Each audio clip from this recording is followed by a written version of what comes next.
Power is not always loud, it is not always brutal, it does not always reveal itself with weapons, threats, or open commands. True power hides in the shadows.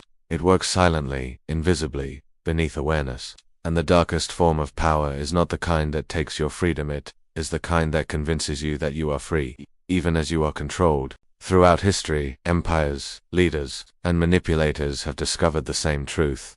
Control is most effective when it is invisible. People resist chains they can see, but they rarely resist chains made of belief, fear, desire, and illusion. The psychology of dark power begins with one principle. The mind is easier to conquer than the body.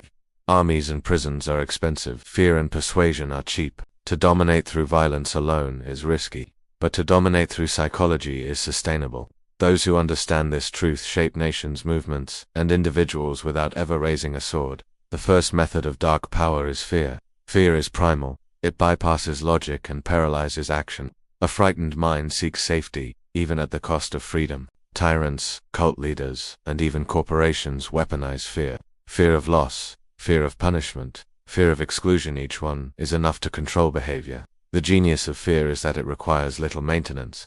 Once fear lives in the mind, people police themselves. The second method is desire.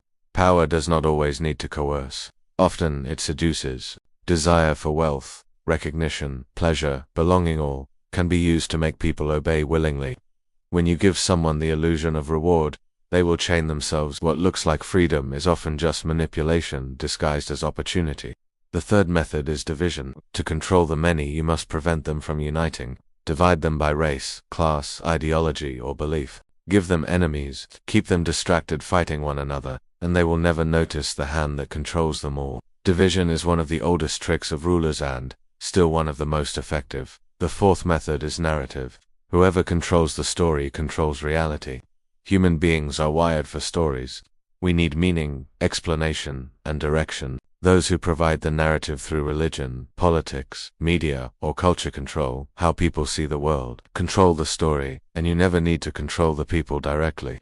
They will live inside your version of reality. The fifth method is normalization. People can adapt to anything if it is introduced slowly.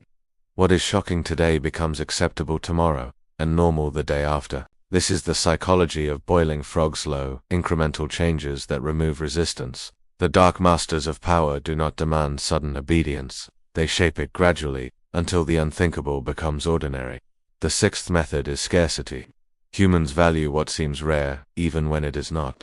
Scarcity creates urgency, competition, and desperation. By controlling access, whether to resources, opportunities, or knowledge, you control people. They will obey simply to secure what they believe they might lose.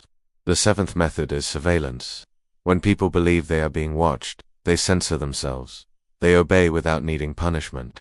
This is why power thrives on the illusion of constant observation. Even if no one is watching, the possibility is enough. A population that watches itself needs no external chains. The eighth method is ritual and symbolism.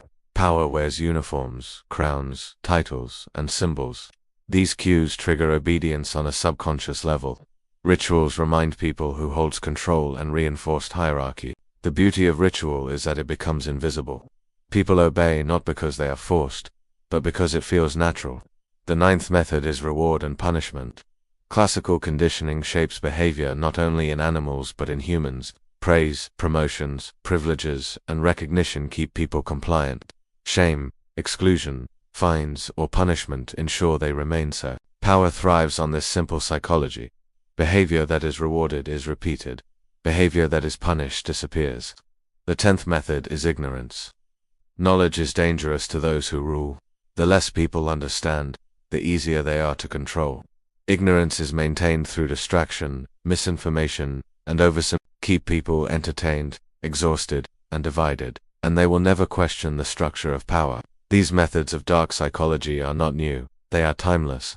They appear in dictatorships and democracies, in families and corporations, in schools and relationships.